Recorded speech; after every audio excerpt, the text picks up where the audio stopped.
All right, well, thank you everyone for joining us today. My name is Lily Gonzalez, and joining us today is Pranoti Asher, who's the Assistant Director of Grants and Education Programs at AGU, and Eva Kostu, Program Manager for the AGU Bridge Program. I'm sitting in for Christopher Keene today, and so with that, I'm going to go ahead and turn it over to Pranoti. Right, thank you, Leela. Welcome everybody. It is so good to see you all. We're very excited about today's webinar about advancing field safety, training for diverse and inclusive geoscience teams, a new course and toolkit. I'm so excited to learn about how this is all shaping out and how it's going to be such a useful tool for our community. So we're so honored to have 4 individuals who have been leading this project, and they're going to be our webinar speakers today. So as you can see, Anna is the Director of Series Education and Outreach and is a Senior Associate Scientist at CU Boulder. Joining Anna is Mariama, who is the Director of the Polar Science Early Education Community Office, also hosted by Series. Blair Schneider is an Associate Researcher and Science Outreach Manager at the Kansas Geological Survey, which is housed at the University of Kansas. And Alexandra, who is also joining us today in this webinar, is a research associate and the program manager for FieldSafe, sort of keeping it all together and making the program run. And she's also housed at CU Boulder. So with that, I'm going to say, Anna, take it away. Wonderful. All right. We are so excited to be here today. Thank you so much for joining us. We are coming from a pretty diverse background of individuals. You can kind of see on the bottom there all the different logos from our different partners and leaders. And so I'm going to introduce the team in just a second. How do we go to next slide? So if you want to take control of the slides, you can go ahead and do so. Otherwise, you can just let me know and I'll advance them for you. There you go. Sweet. Take control. There we go. Are you still seeing the slides? I did this correctly? Okay. All right. So today you only have actually 4 representatives. And I say only because, as you're about to see, we have a really large team that's working on this wonderful project. And both the admin and coordination, those of us who are working on the training program and the toolkit team, and then 3 individuals who are working on our research and evaluation team. This project truly couldn't happen without all of these great individuals. They bring such different perspectives and expertise. So I'm really excited to see this final project after we get this done. So for today's talk, we're going to start with first an overview about the fieldwork culture in the geosciences and why there is a need for field safety. We're going to talk about the development and growth of advancing field safety, introduce you to the field safety course and toolkit, how we plan to measure the effectiveness of this course and toolkit program as well, and give you some information on how you can engage with this.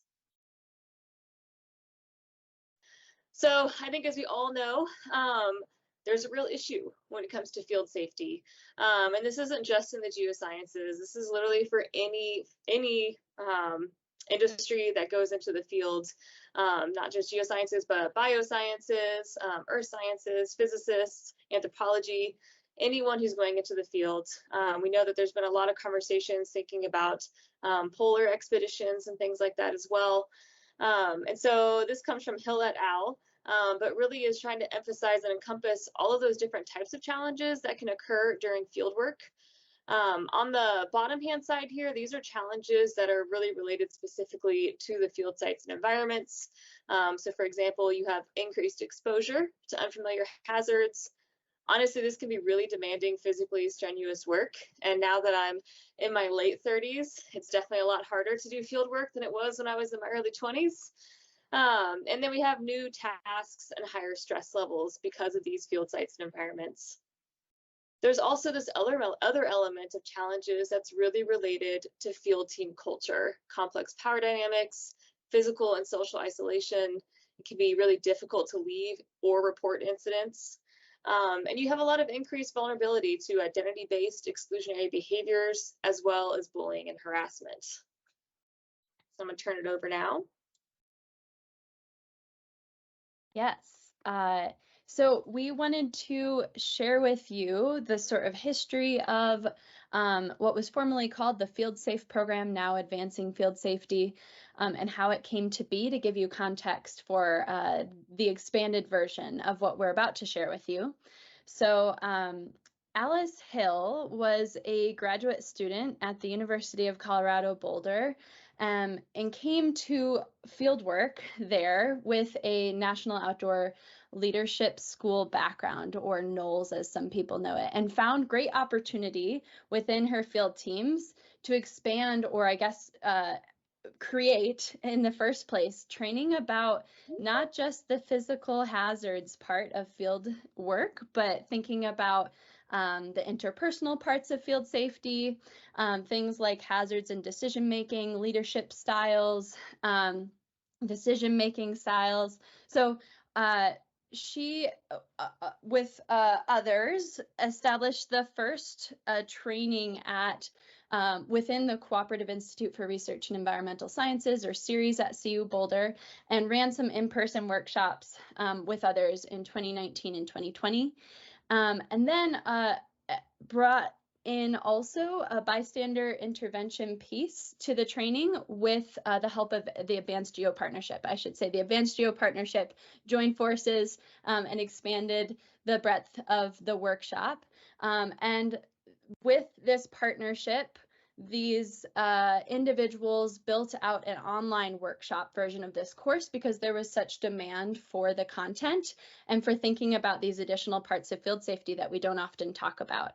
And so in 2022 and 2023, these resources were shared online and piloted with the with the help of the Polar Science Early Career Community Office. And then in between those time periods, the Hill et al. Paper that Blair alluded to was released, calling for a change of culture in fieldwork in the geosciences. And that EOS article is a great read, and we can post a link to it in the chat a bit later.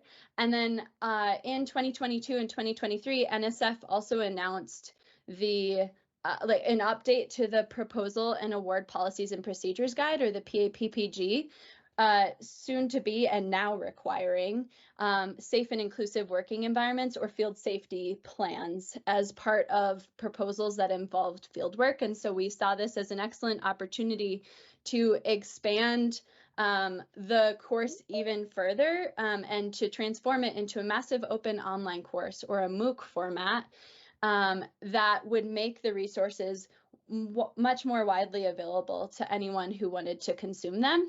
Because I will note, a pinch point in these online versions of the course is we were way oversubscribed and didn't have enough capacity to share this workshop as widely as we'd like to. So with that, I will hand it over to Alex to describe what is this Advancing Field Safety MOOC course now. Thank you, Mariama. So yeah, as Mariama mentioned, so we are working on developing this online course, and there's several components. There's the training program, which we're going to be hosting on the online, our MOOC, but also we are developing an accompanying toolkit, and this toolkit will have resources that will help field team members and researchers really kind of take the knowledge that they learn from the MOOC, apply it, provide some really good kind of like ready to go documents for people to use in the field. And the hope and the goal is that together with the training program and the toolkit, that we'll be able to help everyone kind of transform how we think about research culture currently in the field. And so a little bit about the course. Currently, it's divided into 3 weeks. Each of these weeks cover different aspects of what field safety should look like. We talk about in week 1, what is a safe field environment? So it talks a lot about kind of like the physical aspects of field safety. So hazards, risks, how to have communication and leadership styles, as well as communication for emergency plans. We have week 2 that is focused on team culture. And then we have week 3 that's focused on inclusive field teams, creating an inclusive field team. And so within each of these weeks, we have several modules. So for week 1, we have 2 modules, again, preparing and evaluating hazards. Week 2, we have communication and leadership. For module 2, communication and leadership. For week 2, we have setting teams up for success. So this is a lot about codes of conduct. How do we facilitate those? How do we prepare a code of conduct with our team? Module 4 is creating safe and positive team environments. So this is where advanced geo, that partnership comes into play with bystander intervention, how to recognize exclusionary behaviors, and how do we address them in the field. Module 5 is inclusive mentoring. So how do we incorporate inclusive mentoring from both the mentor and the mentee kind of viewpoints?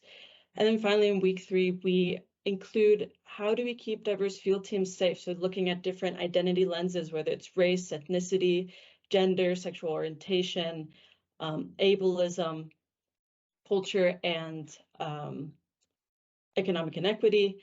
And then finally, culture inclusivity. A lot of us work in very different regions where we interact with different community members or in different countries, and there's a lot to learn about how we can be more culturally inclusive with the people that we're interacting with. And so the online course is going to be hosted on Coursera through CU Boulder. The content is free for all individuals to access. So this content is related to videos that we're creating for the course itself. So anyone can watch the videos free of charge.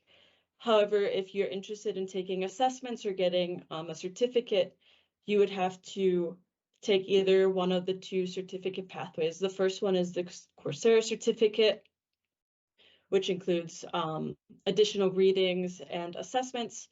And then there will be an accompanying advancing field safety certificate. And this includes a in-person virtual debriefing that will help your team and you kind of take in the content and build a lot of these documents like codes of conduct together and kind of facilitate that co-creation of field team safety. And then we have the toolkit. And so with each of these modules, we are compiling examples, implementation guides for codes of conduct, reporting mechanisms such as reporting pathways or where you can think about reporting incidents, field handbooks that exist already from different institutions, sharing those handy to everyone, and then other things such as mentorship agreements, a framework for cultural inclusivity, and kind of guiding questions for how do we look into and kind of consider other identities different from our own. And these toolkit resources will be hosted on our website so that anyone, whether you're taking the course or not taking the course, has access to them. And so hopefully when combining both the course and the toolkit, we can look towards more of the transformation of the of our field culture. So combining all of these 7 different modules. And so with that, how do we measure the effectiveness of our program? And I'm going to let Anna take it away.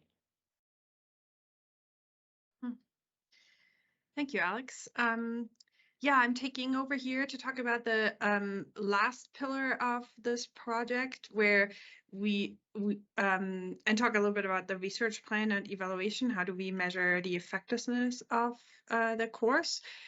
We have, I'm going to walk you through our research design here, but it's really what we are after is understanding. It of course makes sense that training is going to advance or create a more inclusive and welcoming field environment, but is that really true? And what can we tease apart? What aspects may be most effective, and where can we tweak the training? So we want to also ground this all in research. So our research team has developed a plan, and we have 4 different research questions that we are asking. The design here, and I'll just walk through these research questions in a little bit. I want to start over on the right with the design. So we have our interventions that you heard already, the MOOC, which is kind of one of those yellow bubble here. We have the debrief that Alex mentioned as part of the advancing field safe certificate, and then of course, fieldwork happens. So those three components that are the pillars where we are collecting some data. So we'll collect some data before people take our course online through the MOOC. Then we do another survey to see what learning has happened throughout the MOOC. We have then our research participants, and I just want to stress this is all only selected research participants. It's not for all MOOC or anyone who takes the course, but there's going to be, this debrief, and we do another survey, but we also observe what is happening during the debrief event itself. And then we have a much more involved last research point where we do have our final survey, but also focus groups and interviews with field team participants after fieldwork has happened. And we look at what are the documents that have been created, the toolkit resources, how were they kind of modified to support the field team. And so with that research design, we are exploring these 4 different questions that are here. On the right, we want to study how does participating in FieldSafe affect participants' attitude, knowledge, skills, and behaviors. So really digging in a little bit more, not just saying, is it welcoming, but teasing apart, what does that look like? We also want to go a little bit deeper in the behavior change that might happen after taking the course and the debriefing in FieldSafe, and that's going to come out really very much in the focus groups. We are interested in looking in some of these contextual factors that influence the effectiveness of FieldSafe. Just for an example, if a field team combined takes the course together, does everything together, designs all these toolkit documents together, is that more effective than maybe a field team leader taking the lead and then just kind of sharing the documents later for the team to review, or things like that are contextual factors we are thinking about. And then last question is the degree that the practices affect the feeling of inclusivity and safety in the field. So that is really asking, not just looking at skills and knowledge and attitudes, but that sense of inclusivity and safety that is going to come out in the field teams. So anyway, this research design is going to happen with selected field teams. And if you are interested in being a field participant, at our last slide, we'll share with you how anyone who wants to participate in this research could. But we also collect data from everyone who participates. So we want to know if these 3 different components work. So we want to measure effectiveness, and that's here outlined in our evaluation plan. We want to see if the goals that we have, increasing competency in field teams, enabling effective preparation through the toolkits, and then ultimately, can we broaden participation in field-based work in the geosciences through this course? Does all of this work? And we have an evaluation plan. There's different questions that everyone who participates will be asked throughout the course. So with that, I want to point you to our website. You're probably curious about when this course is going to launch. We wish we had an exact date, but it's very, very soon. We are in the final stretch here. We anticipate a launch in June. So head to our website and keep connected with us. Here are some QR codes, how you can subscribe to our newsletter, where of course we'll announce the course launch. We have if you have resources that you use a lot, we are excited to build out our repository on the website, so share with us. And if you're interested in participating in the research, there's another QR code. So with that, that concludes our presentation. And we are excited to, I'm going to leave this up for a second, but we're excited to answer any questions that you may have, either in the chat or unmuting yourself. Great, thank you. So there were a bunch of questions that were in the chat, but it looks like you already answered many of them. But one just came in here from Kevin. Do you have a plan to ascertain the denominator, those who practice, who do not have a problem, illness, or an injury in the field? The total number of participants and unaffected safe participants are classified the most difficult data to collect. And thank you for doing all this hard work. So who wants to take that on? Yeah, Kevin, thank you for this question. We are interested in really hearing from everyone, not just the people that have challenges in the field, because so much is not just illness and injury. You heard this from Blair early on, that there's so much about just feeling, you know, that this is your field, you feel welcome and included.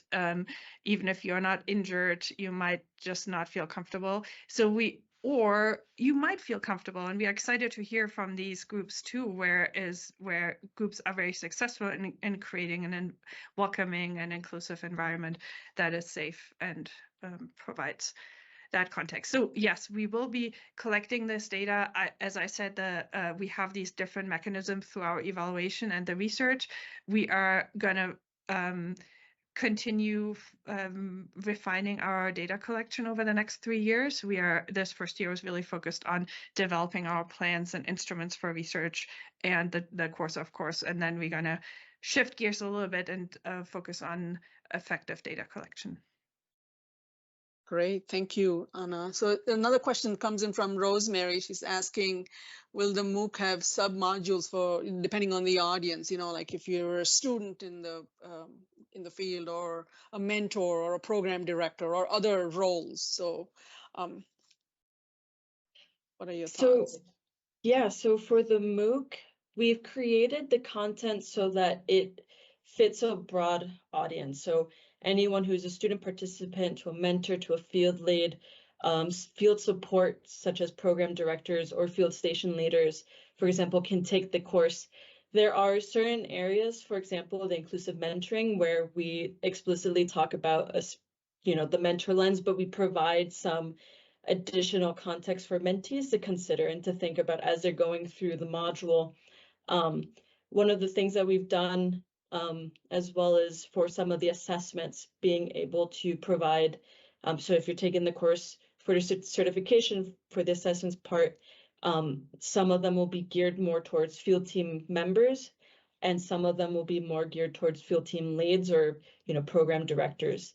But most of the content is broad because it's very universal knowledge for everyone to have. And I'll just add quickly in there that the toolkit is full of a variety of resources that are broadly applicable to folks, but considers, again, positionality of team lead in some cases, for some of the resources, team lead versus like full team conversations that need to be had. And I kind of want to acknowledge Kevin's comment around responses. One of the things that we've excitingly worked into the design of advancing field safety is survey incentives. So hopefully we're getting a variety of responses, not just folks who are really upset or very stoked about how field seasons went. And we have buy-in from full field teams as well.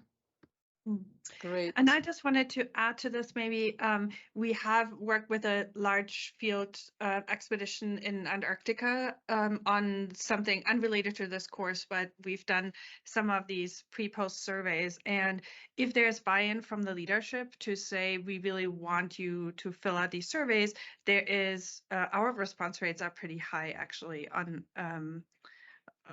to hear from everyone from the field, and we don't just hear from the very happy and the very sad ones. That's totally an effect, but I think there's mechanisms that we're going to leverage to get at a high response rate. Yeah. Thanks for that. So Dave Moog is asking, are the modules adaptable for different audiences, whether it's a course that is required, a course that requires a field trip versus a full-blown field camp, versus an REU experience, and so on and so forth. So I'm going to hop in here with a brief response, and then feel free, anyone else, to take it. We are thinking about scale, which I think applies to this, and different environments. And we're still determining questions for how to discern between them. And I think that we're excited about exploring possible future research for breaking it down by subcategory. But certainly we're hoping it is used by different audiences, not just field teams of a certain scale. Small field teams, very large ones, field camps, for example, research. Yeah, all of those are in mind for how we can disentangle them. And Luciana is asking if this material would be adaptable for, research vessel field trips and field seasons.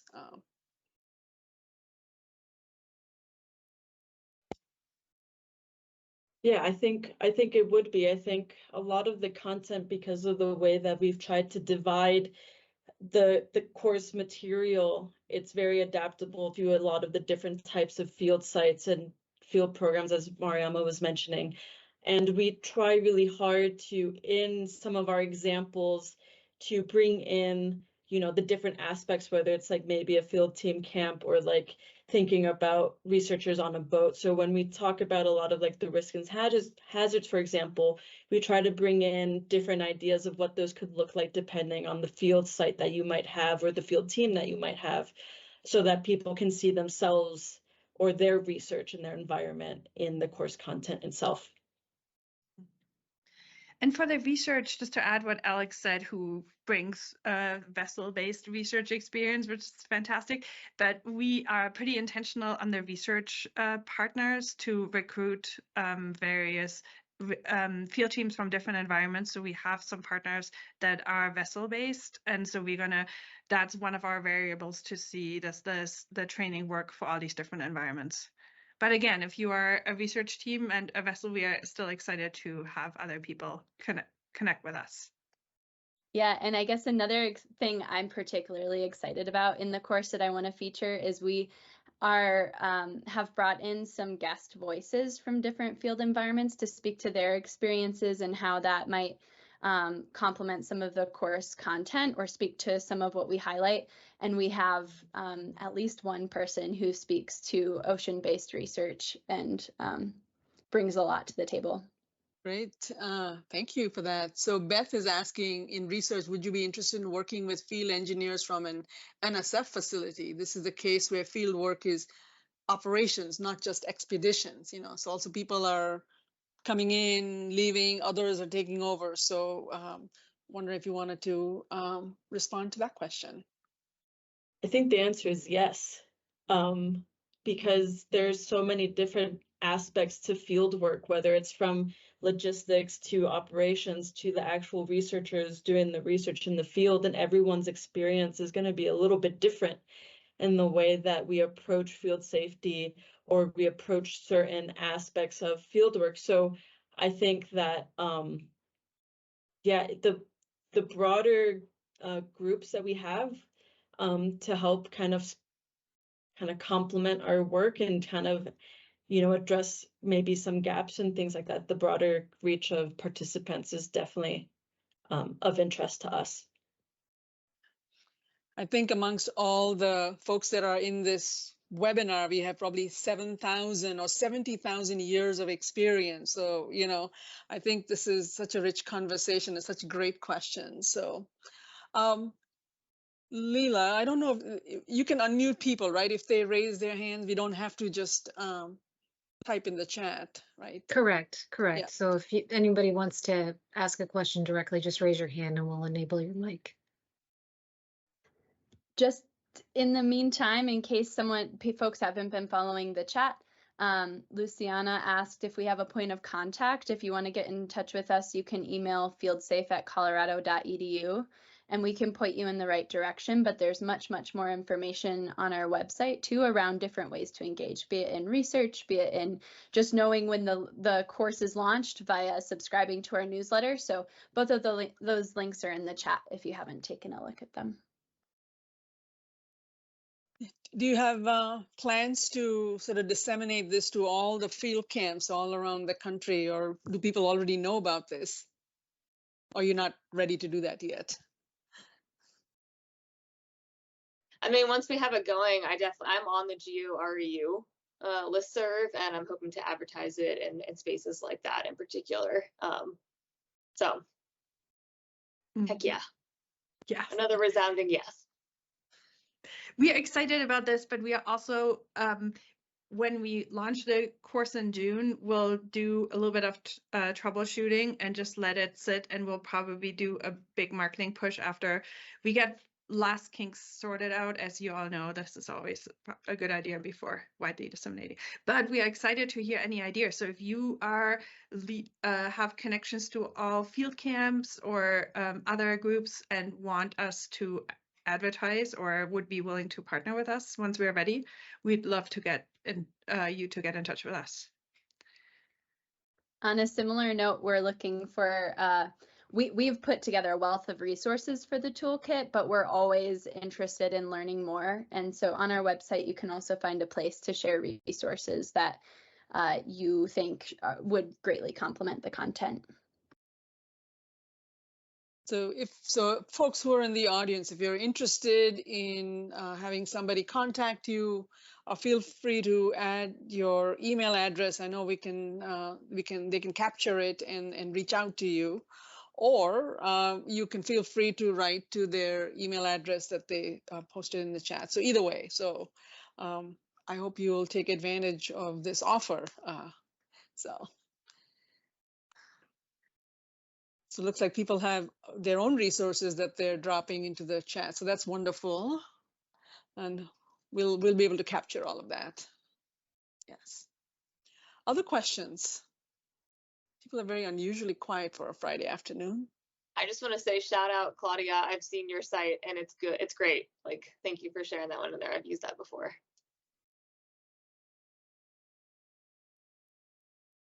So a lot of general excitement in the community for the work that you all are doing. Can't wait to see this and watch it sort of grow and be successful.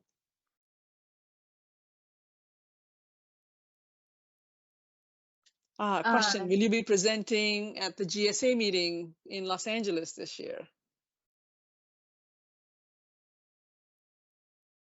I'm planning on going, so I can.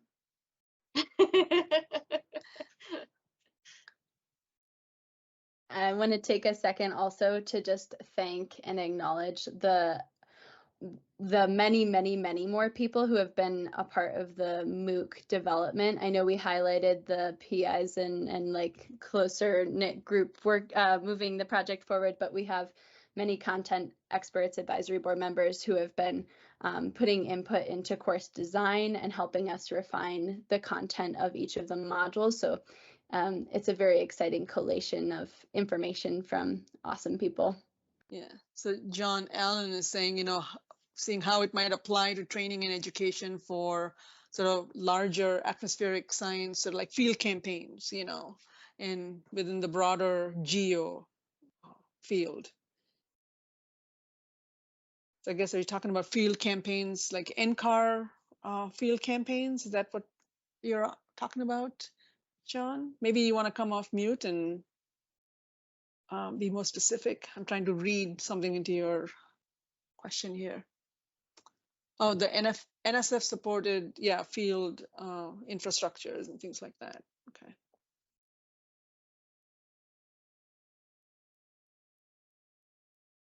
So if somebody wants to respond to that. I can just say, John, we are happy to partner down the road. As you can tell, and we've mentioned a few times, we are just kind of building this out, but our next phase is definitely serving the community. So if there is a group, a facility, anyone that's interested in partnering to have like a variation of the experience that we're offering widely to everyone, we are happy to talk about this.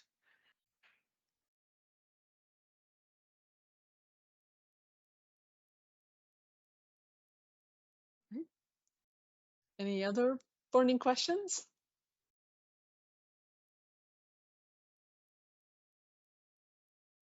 So a lot of folks are interested and will be reaching out in the near future. So that's very exciting. All right, we can see if more questions come in, but maybe we can just, Leela, if you want to put the slides back on, we can just sort of finish out the webinar and then we can stay on for a little longer to see if people have questions. Sounds good. Give me a moment to get them reloaded, Pranoti. Sure, no problem. Keep the questions coming. We can always pivot back to the questions. It's not a problem.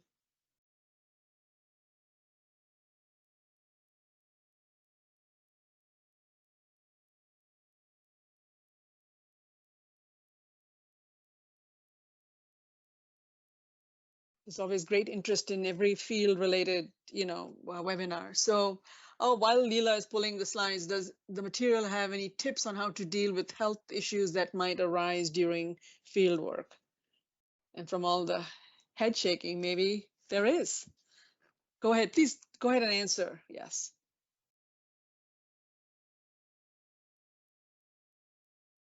We don't specifically have a, if this happens in the field, you should do this sort of resource, but we do in the toolkit encourage folks to, one, assess potential risks ahead of going into the field, especially with folks who know they may be at risk of various things. So we have an emergency plan checklist to guide planning ahead of the field. And we also encourage then with folks to have that checklist with them in the field and the resources that they fill it out with to know if something goes awry, this is how I can contact someone, this is who I can contact. I have tested the contact ahead of time so that I know that, we'll be able to get help. We encourage people to have these emergency response plans and to think about all of these various things that could happen and how to deal with them when you're in the field environment. And then we also have accessibility resources that are worked into the course as well, but not specifically if someone has a heart attack, you should do this sort of thing. Thank you. All right, if you could go to the next slide and we'll keep taking questions. So if you've been coming to these webinars, you know that a recording will be sent to you within a week. And if you have additional questions and you didn't catch any of the emails or the names of our presenters, feel free to reach out to me and I'll be happy to pass on your additional questions to them. If you are a department chair or a leader on your campus, would like to join our Heads and Chairs community, we welcome you to join the group. And if you're interested in participating in our annual workshop at the AGU Fall meeting, this year is taking place in December, I invite you to join us as well. If you could go to the next slide, just some details about the workshop that is coming up. It will be held on the 8th of December, and we are expecting to have a nice discussion about holistic admissions. It will be a full day workshop and the registration will open sometime this summer, and we hope that you can be there and join the conversations. And if you could go to the last slide. Our next webinar is on September 6th. We're taking sort of the summer off. We will be talking about skills for the future, and the AGI team of Leela and Chris will be talking about geoscience employment and careers. And if you've missed any of the webinars that have taken place earlier in the year or also in the past, you can certainly reach out to me or to AGI. We can also find them all listed here on this link. And we typically do send out reminders about the webinars. AGI does this. I also do this through the Heads and Chairs community. So typically when you come to a webinar, you get on their list and they'll be happy to add you to their list of folks who gets emails and reminders about the webinars. So we can stop sharing that, but we can continue to talk because I can see more questions are coming and I've sort of lost my place in the chat. So Leela, if you want to take it over, my screen is just scrolling like crazy and I'm not sure what was the last question that was asked. So I'll let you take that over. No problem. So David mentioned that Cutting Edge has some numerous forms and plans regarding field safety. So that's great. And yes, we will send out notices about upcoming webinars for the AGU Heads and Chairs webinars coming up. So if you've registered for today, you'll get those notices going forward. And then Kevin has dropped some more information in the chat as well. So thank you everyone for the great discussion. It's been wonderful to see all the resources and excitement. And Pranoti, back to you. All right, so we can stay on for a couple more minutes if there are additional questions. Otherwise, we can say, hope you have a great weekend and thank you very much to all our fantastic presenters. Good luck with the project. We can't wait to see your launch and hear about all the exciting stuff that you're doing. This is truly needed, in our community. So very, very timely. Thank you very much. Thanks for letting us share the news. Thanks, everyone. Yes, Excited to thank you. connect. Yeah, thanks.